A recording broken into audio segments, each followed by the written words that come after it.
How we doing, Gussapolooza?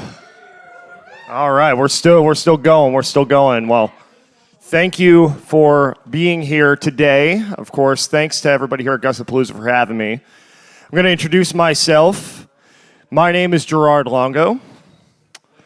I'm the founder of Underground Music Collective. We are a Nashville-based multimedia and educational organization. I'm also the host of the Quinn Spinn podcast, running strong for 11 years this month, as well as the co-founder of Nash Live, which is a live experiential event component to the Underground Music Collective ecosystem. And you can see my media appearances, current and previous partners, the folks we've had a chance to work with. Don't want to spend too much time on that, but we are here today to talk about your brand vision and how to build that brand vision and connect to your audience, connect to opportunities, and create a groundswell.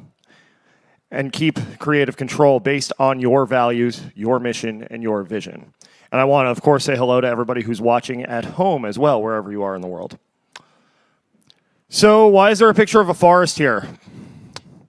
Because if a tree falls in the forest and no one's around to hear it, what happens? It doesn't make a sound, right? So same thing with your music. You spend all this time writing, recording, releasing, but if you don't do the legwork to build your pitch and to get that out there and to make the people aware that your music is there, who's going to hear your music? Especially in this day and age where there are more people releasing music than ever, right?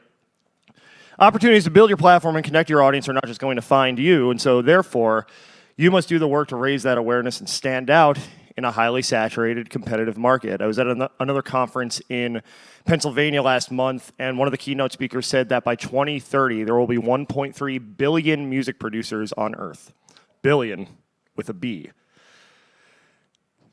And not only do you want to stand out so your audience can find you, you want to stand out so you can build relationships with tastemakers, including, of course, media outlets. You have many of them here. Talent buyers, promoters like the ones who booked this festival, and just want to thank Russ and Val, of course, for having me. Potential partners, potential sponsors, investors when it gets to that point, right?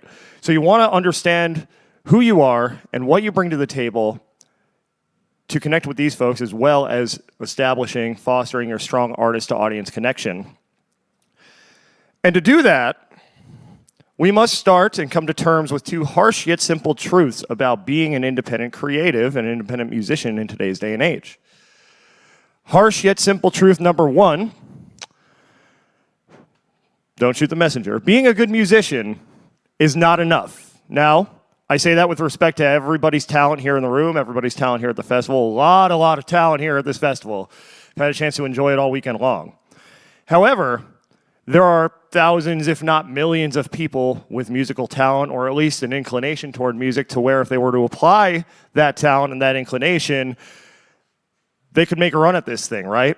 So you have to make yourself stand out. And that brings me to harsh yet simple truth number two.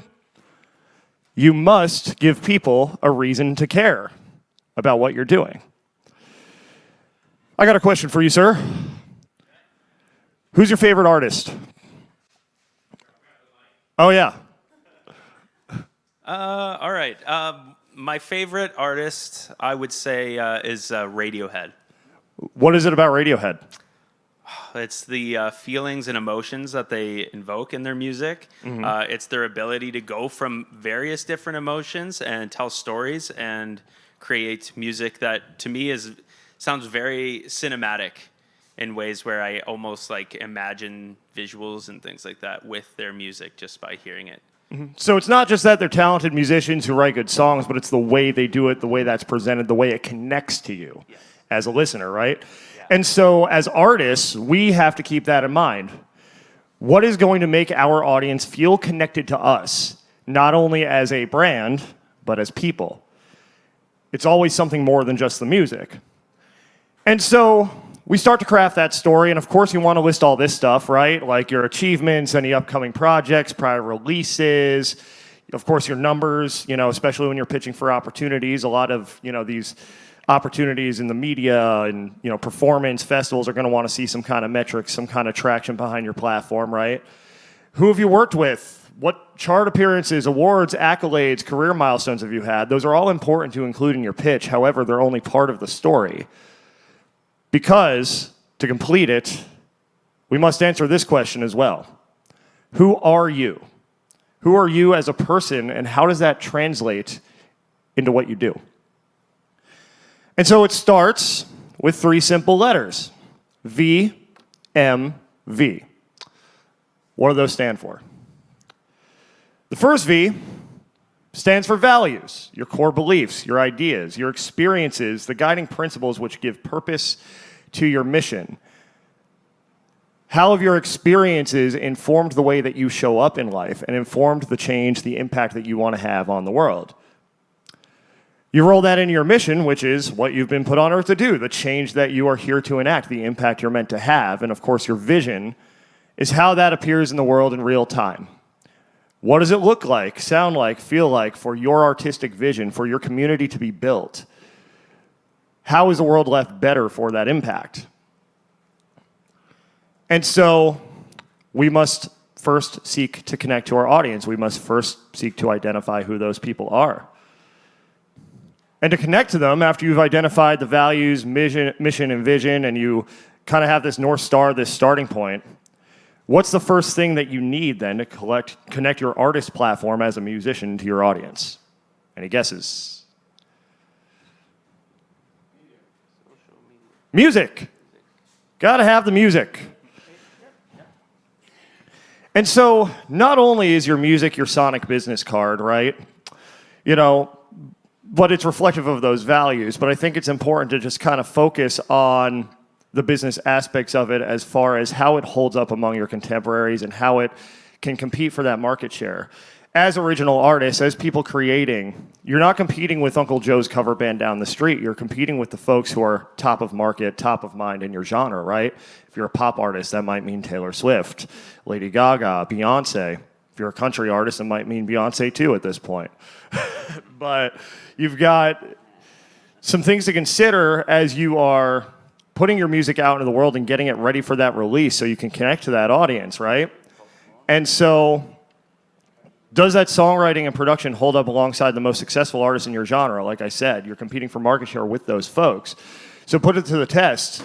Give it your own listening test. Listen to, if you're a pop artist, one of your songs right next to Gaga, right next to Taylor, and see if you notice any drop-off in the songwriting. See if you notice any drop-off in the production, right? See if it holds up alongside the top artists in your genre.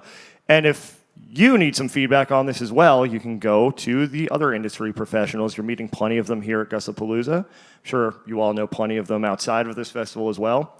Get feedback on your music from producers, sync agents, your fellow artists. See what they hear and be open to their feedback. Be open to change. Projects are seldom perfect on the first try, right? So we're always iterating. We're always creative.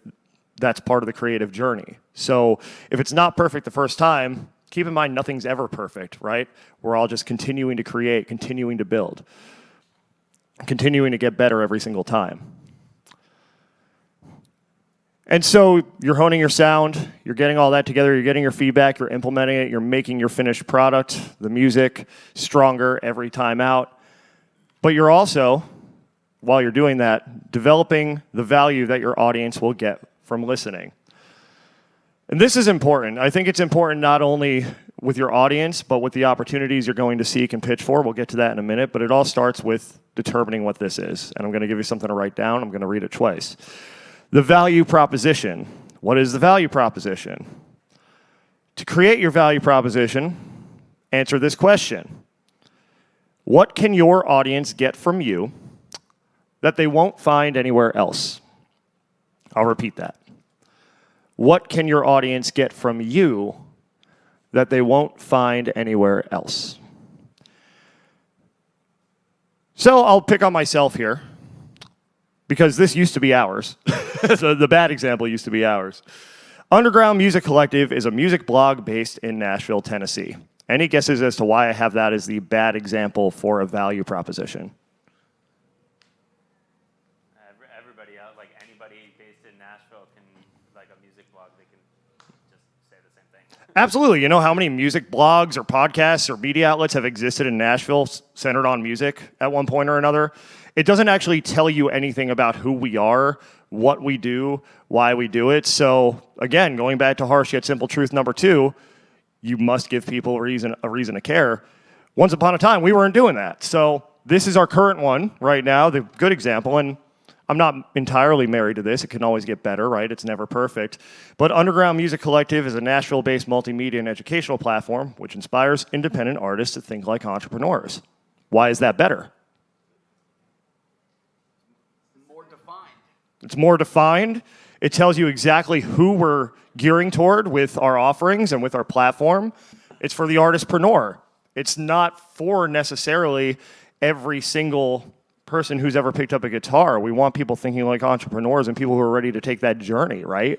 And so it sets a better target for us, and it gives people a better idea of what to expect from our platform, so they know whether to tap in and whether it aligns with their values and they're going to get value out of it, right? An artist example, picking on my hometown here, John Smith is a singer-songwriter from Bethlehem, Pennsylvania. Why is that the bad example? Same reason, right? Doesn't tell you anything. Just tells you he plays music and he's from this place. But if you go down to the good example, John Smith combines modern pop production with folk-inspired storytelling, creating relatable songs which destigmatize mental health and addiction. Suddenly it tells you what he's about. It tells you, first of all, what you can expect to hear, and if you're going to vibe with his music in the first place, right? If you like that kind of like Lumineers, Mumford & Sons type of thing, you might like John Smith. But also, if you or someone you love has struggled with mental health, addiction, anything of the like, then his message will resonate with you, and that's what truly creates fans, is what connects, right? What resonates, what hits you at a deeper level to where, regardless of the sound or the trend or the era, you're going to be there.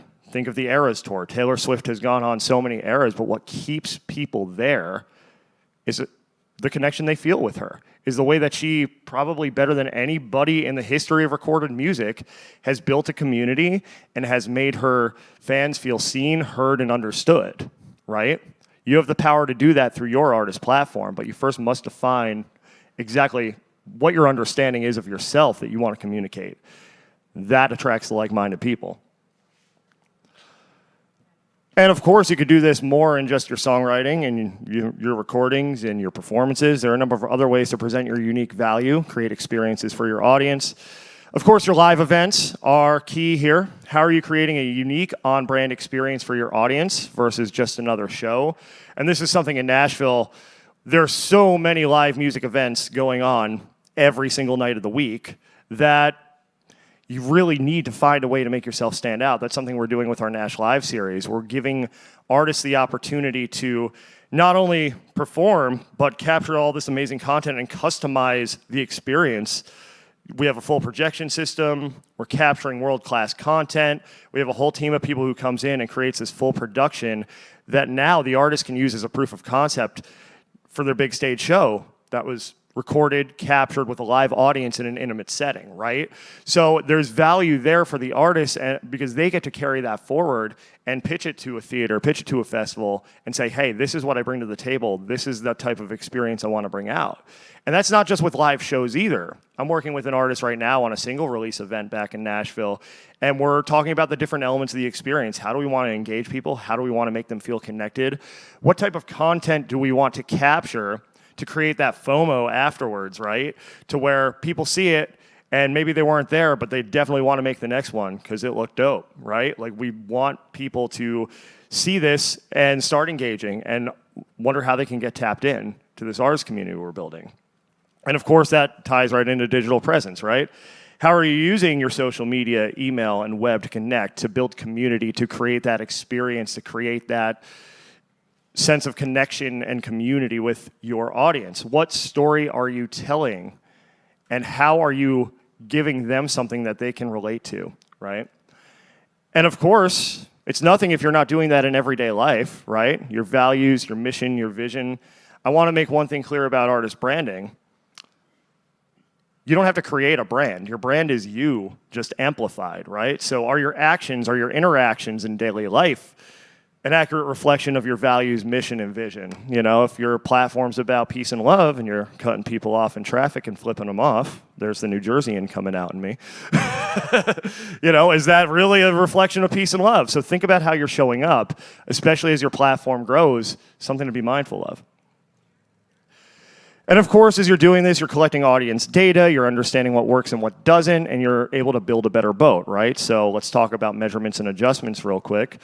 So how are you utilizing that information, that feedback you're getting from your audience to build a stronger community, to continue the conversation? Do you have systems in place? Do you have a CRM to track audience and customer data? You could build your mailing list on MailChimp. You get up to 2,000 emails a day for free. If you're looking for a place to start and you don't have a mailing list yet, I definitely recommend it because it's a more direct way to reach your audience than social media in general right now. So definitely want to have that. How are you then continuing that conversation from your mailing list and, of course, from your other digital platforms?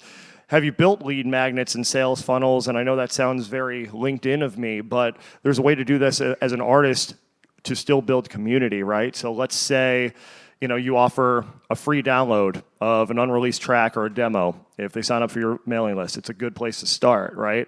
And then from there, they're in, and you can continue to send them offers. You can continue to keep them abreast of what's going on in your community, continue that conversation, and continue building that relationship with them, right? So when it comes time for them to buy a ticket to an event or an experience, when it comes time for them to buy music, when it comes time for a merch drop or anything else that you have for them, they're already there and they're already part of your community and more apt to support you because of who you are and the connection they feel. And then, of course, important to analyze the data, give them more of what they want, less of what they don't want, and as you do all this too, you'll come to understand what else you need to build that stronger ship. What resources? Of course, financial resources are an important one. So how are you using all these things I just mentioned to develop your revenue streams, right? What software do you need? What automations? I mentioned MailChimp. There are other CRMs too. There are other, of course, social media scheduling platforms you can use. What human resources? Because we all get to a point, right, if we're doing this right, where we need to start building a team. We need other people who have certain skills, and by starting to do this legwork on our own, we have an idea of what good is and what to look for and who would add value, right? So as you do all this work, it informs your journey even more, and you're able to build that platform and get ready for greater public visibility. So you're getting ready to pitch, you have enough audience data, you have a groundswell, you have some music recorded. So you want to make it easier for the tastemakers you're pitching to, be they in media, live performance, any other sponsors or potential partners. You want to give them everything they need, right? Great way to do this. How many artists in the room have an EPK? All right. Important thing to have because it's your one sheet. It's usually on a web page these days. Sometimes it's still a PDF, for those who don't know. Tells the story of your artist platform. So, of course, it contains all that biographical information and as well as the information that reflects your values, your mission, your vision, going back to that VMV, and relevant metrics, notable milestones, information about current and forthcoming projects. It's your one-stop shop if you're a tastemaker to go and make a decision, a business decision on whether or not you're going to work with this artist, right? So here's an example of one, and I can tell you one thing that needs to be better about this bio that I wrote years ago before I designed this course was it does a great job communicating all the highlights and the accolades and the biographical information. What it doesn't do is that VMV. So I'm going to go back with Billy. They're good friends of mine, Billy Bauer Band in Bethlehem, Pennsylvania, and we're going to rework that bio. But you see what we have here? We have a strong header image. We let you know what they sound like right away. We let you know where they are and where they're seeking opportunities right now. You've got your social links, your bio information, and some strong multimedia options here. Photos, videos, what's going to present you in the best light and what's going to make people take notice of you, right? So, and of course, the latest release, that Live at Sherman Theater album, people have a chance to go listen and see if sonically it's a vibe and a fit for the opportunity they're pitching for. So once you have that ready, how do you figure out where to send this thing? I think it's important to know, because we're all at different levels in our career, to know where we stand in our artistic journeys, right? What do I mean by that?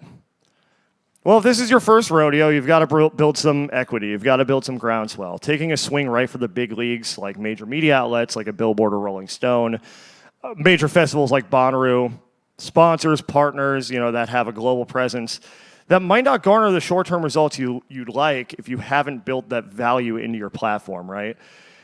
takes that patience, it takes the buzz, and it takes sometimes a significant marketing budget to land some of these opportunities, specifically on the media end. A lot of the big boys, it's pay to play. You know, there's a fee involved at certain points. I know the iHeartRadio interviews that I've even had, they give you the option of you could do the interview for free via Zoom or come into the studio and purchase a social media package. And, you know, it's a small fee. It's like $200, $250. I took them up on that because, of course, I have all this great content that I can use, and I've been rolling out on social media now. So it's an investment, right? So media at that level is an investment, and there's nothing wrong with paying for a placement as long as you can see the value you're going to get back. But just keep in mind when you're pitching for that caliber of opportunity, there's often a price tag. The good news, if you don't have that kind of marketing budget, is we all start somewhere, and there are plenty of opportunities suited for independent artists. This amazing festival, of course, being one of them, which does such amazing work for indie artists, not only here in this region, but across North America. And what you're getting here this weekend is you're getting a professional at bat. You get to meet industry professionals. You get to be on these huge stages with these bright lights, and that gives you the building blocks that you need to create more and more groundswell, more and more buzz over time, right? So if you're stumped as to how to find these opportunities, let's go over a few ways you can. Of course, the internet. At this point, any reputable opportunity in 2024 is going to have a digital presence, so a quick Google search. If you search Nashville music blog, you'll find some music blogs in Nashville, for example. It's going to turn up the results, and it should turn up what you need to get in touch with people directly, right? If, say, you're still stumped and you do have a little marketing budget to invest, might not be a bad idea to look into PR and what it can do for you. I can say that we did this as Underground Music Collective last year, hired an amazing firm out of Austin, Texas called Branding PR. And that's how we got the iHeart gig. That's how we got so many opportunities in media, because a good publicist is going to have connections you don't and know how to make those introductions, right? Now, of course, that comes with a price tag, and I will say, one thing that I wish we had done was had better systems in place to capture that audience, right? To capture the attention we were getting so then we can continue that conversation, right? So make sure that if you're going to go that route and you're going to make any investment into something, that you have a system that can give you a return on that investment built in, right? I think a lot of people just see like, oh, I just need to hire a publicist and like all my problems will be solved. It's going to put my name in lights. I'm going to get discovered. You still have to have something that your new audience can latch onto, and that they can follow. They need some kind of journey to follow. You need to then have the systems in place to lead them somewhere, right? And of course, you can ask your friends for any opportunities they're finding as well. You know, your peers might be getting bookings you're not. They might be getting placements, media features that you're not. They might even have a good sponsor or partner contact. Don't be afraid to ask. Don't be afraid to ask for an introduction. And a bonus point as well, particularly on the media end, we have a bunch of podcasts and radio outlets here that you can go make conversation with as well, who I'm sure would be more than happy to help you and perhaps give you that professional at bat. But the opportunities are all around us. We just need to do the work, dig in, and find them. And of course, we need to build relationships with these people, because they're people just like you and I, building a platform. They have lives and families, and they, of course, are trying to do good in the world just like you. And so something to keep in mind, this is another one of those repeat twice things, in case you want to write it down. The quality and the frequency of the opportunities you receive are in direct correlation to the quality of your relationships in music or any industry. I'll say it again. The quality and the frequency of the opportunities you receive are in direct correlation to the quality of your relationships in music, in business, and let's be real, in life, right? So how do you build relationships with tastemakers? First of all, do you share similar values? If you are an activist, say, on one side of the political spectrum, and the opportunity you're pitching for is clearly on the other side of the political spectrum, is that a fit for you? Probably not, right? So can you see yourself building a good working relationship with them? Do you see yourself sharing similar values and moving in a similar direction? Do you want the same things, in a macro sense? Do you want to have similar impacts? Are you doing good work for the right reasons? And are they, right? What's the quality of their platform? Will working together present you in a positive light? If you do a search for a blog or a podcast, you'll find that not all media opportunities are created equal, right? Some will give you a more professional at bat than others. So always keep that in the back of your mind. If you can see the quality of their work, then that's an opportunity worth tapping in to, right? If you can't see that as clearly, or you can see that the quality is not quite there, think about how that might reflect on you to be associated with a platform that's not putting out quality, right? What genres do they feature? Now we live in a genre-fluid world. Underground Music Collective features genres of all kinds. Gussapolooza features genres of all kinds. Some festivals, some outlets, some potential partners will only work within certain genre parameters. So make sure you do your research and make sure that you're aligning with opportunities, reaching out for opportunities that match your musical output. It saves you a lot of time, right? To go toward the things that are best aligned with you, not only in terms of values, but in terms of your sound and the work that you're doing. Once you've done all that research, dig a little deeper, find out what they offer, pitch to the specific opportunity. Ask yourself this question: what do I appreciate about what they do and how they do it? If there's, let's say, I'll use us as an example again, like if somebody wants to come on the podcast and they pitch to the podcast, I listen, and it's like, all right, come on, we'll chop it up. Like, they demonstrate, like this is something that, I really appreciate about your platform and I want to be involved in it. It's like, great, come on in. Like, I have built so many great relationships with artists based on that. Either me reaching out to them and saying, hey, you're doing great work, like let's tap in with each other, or vice versa. But it shows that you've done the homework, you've done the research, if you point out something specific about what they've done, right? Or the work that they're doing, how they're building community, so on and so forth. So, of course, you're highlighting what you value of theirs, but also highlight the value that you offer. Again, like I said, these tastemakers are people just like you trying to build a platform. We're all building from zero, even if we're further out from zero. So how will working together be mutually beneficial? Think about that value proposition again. What can they get from you that they won't get anywhere else, right? How will working with you be a benefit? Mutually. How will that rising tide raise all boats? And then, of course, if you have any questions, ask them. If something's unclear after your research, reach out to someone with the answer. And if you just want to ask a question for the sake of starting a conversation, never hurts to ask how you can get involved, how you can be helpful, how a mutually beneficial relationship would go with the entity that you're reaching out to. It's very important to show interest beyond the transaction, right? How are we all helping each other? And now for my favorite section of Perfect Your Pitch, what not to do. Got some funny stories in here, things I've seen, things I've experienced. What not to do? Number one, do not present your work without confidence. We've all heard this. You must believe in you before anyone else is going to believe in you. You've got to believe in your dream first. I remember this was way back in Bethlehem when we were Lehigh Valley Underground, probably like 2017-ish. I got a pitch email from an artist, and I'm reading it. I'm like, all right, I'll probably give this a shot. And at the end of that email, they dropped a bomb on themselves. And they said, I think it sounds okay. Sorry if it sucks. Do you think I listened? No, because I had probably 10 emails waiting for me, and nobody told me their music sucks, so I wouldn't listen to those. You've got to believe in what you're putting out. You have to believe that it's worth someone else's time. All right? Present with confidence. Believe in yourself. It's that simple.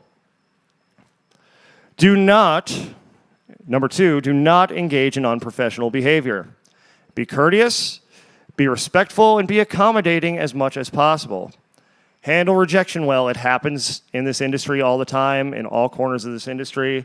If you find yourself taking a rejection personally, take the opportunity to pause and reflect. So many times I've seen artists get turned down for an opportunity, for a festival. They start going on social media, blasting the organization, blasting the organizers, and that's just never the way to go. It's never the way to go. Like, always take rejection as an opportunity to get better, right? So go back, look at your pitch, make sure your submission's the best it could be, make sure that it hit all the parameters they were looking for. We'll get to that in a minute. Make sure that you've done everything that you can to present yourself in the best light. And if you still feel you have, well, then it wasn't your day, but there are always more opportunities out there. Do not try to be somebody else. There's a thin line between being influenced by an artist and emulating that artist. My favorite example of this is the boy bands in the 90s, because you had NSYNC and the Backstreet Boys, 1A, 1B, whoever's 1A, depends on your preference. And then, like, every time that model was repeated, you had 98 Degrees, successful. You had LFO, had a couple hits. New Kids on the Block had a bunch, though. Anybody see what I did there? Dad jokes up here all day. You had O-Town, but then you had a bunch of other boy bands being pumped out of a factory in Orlando that nobody really remembers, right? Every time, every iteration of the same thing has diminishing returns. You can be influenced by something, but make it your own. How did you spin that design into something that is your signature, right? And you can look to examples, throughout the course of recorded music. Pop punk, there are artists that had the lion's share of that movement, of course, in the 90s and 2000s, and then others that didn't. Look to your favorite genre for those examples, but the point is, make sure that you are bringing something unique to the table, even though you're influenced by all this other art and creativity out here, right?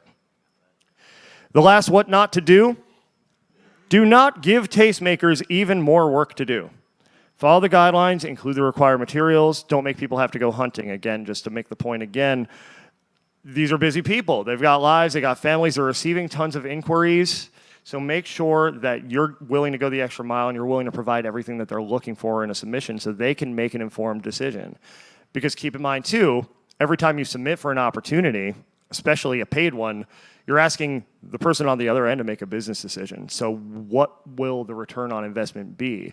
And if they see that you're putting the effort in to give that return off the bat, your chances will be better. So first of all, before I get to the promotional stuff, I just want to thank Russ and Val and everybody here. This has been an incredible, incredible weekend. Just really love what's happening with Gussapolooza, and I think it's just a tremendous testament to the community you all have built here. Give yourselves a round of applause. This is awesome. And I was driving across Ontario on the 401 by the windmills thinking about, the whole journey, my journey. 11 years ago, I started a podcast in my childhood bedroom with a USB mic and a laptop and an idea.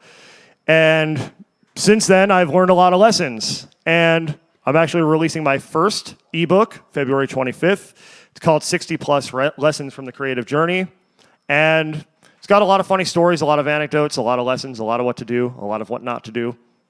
A lot of what not to do I've done myself. And what's great about this too is it's independent of industry. I think there are lessons that you can learn just as a creative, whether you're a musician or not. So if you want to scan that QR code, digital version's available for pre-order now. Paperback will be coming. Amazon just doesn't let me do that until it's like 2 months before release. So if you want to wait for that too, all good. And then another thing about Underground Music Collective, we're actually building a member community as well, where people can connect to new opportunities, new artists, creatives. We've got a lot of great beta testers in already who have been engaging with us pretty regularly. And we want to create an industry where the creative has the power. There are no gatekeepers, and we're creating our own economy within it as well. People are going to each other, for their needs in media. The people are going to each other and their needs for other services. And of course, our artists are getting more looks all the while as well. So we really want to build a strong community, a strong ecosystem, pipelines, of course, to markets outside of Nashville. And if that sounds like something you want to be a part of, there's another QR code for you, and I'm happy to talk more after. And we've come to the end, and how are we doing on time? 5? All right, we got 5 minutes for questions. Anybody have any questions? Thank you.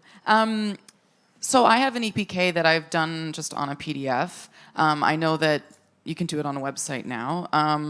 I know Bandzoogle does it, but I have a Shopify page. So I'm just wondering, do you have any suggestions on online EPK services I could maybe use on my Shopify website?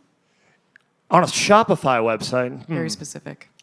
Yeah, that is pretty specific. I mean, generally speaking, I will say that most of the EPKs I see now, and the ones that I prefer to receive, as I'm person in media are the ones on a web page where it's the one stop. Now, I mean, you can link to your Shopify from there, right? You can link to whatever you want. You can lead people down that rabbit hole. I mean, a lot of people are even using their link tree right now, you know, so they'll have like the one sheeter, which is essentially the EPK, but then they'll have all their other links, you know, so you'll have your Shopify, you'll have your streaming, you'll have your socials all in one place. So that, I think, makes it easiest, you know, for, you know, the person you're pitching to for these opportunities to just go in and kind of choose their adventure, you know, is to just have it in one place, one link that they can go to and access everything. I don't know if that helps you, but... I mean, I think I want my main page to... it's technically run by Shopify, but Okay. the website is like harleyliviamusic.com. Like, that's all my stuff. But, Right. yeah, I guess maybe I'll just try to find a website that I can... like go onto my main menu that can host the EPK, I guess. Yeah. Where do you have it now? Yeah, where do you have it now? So I just have a PDF that I like sent Right. out.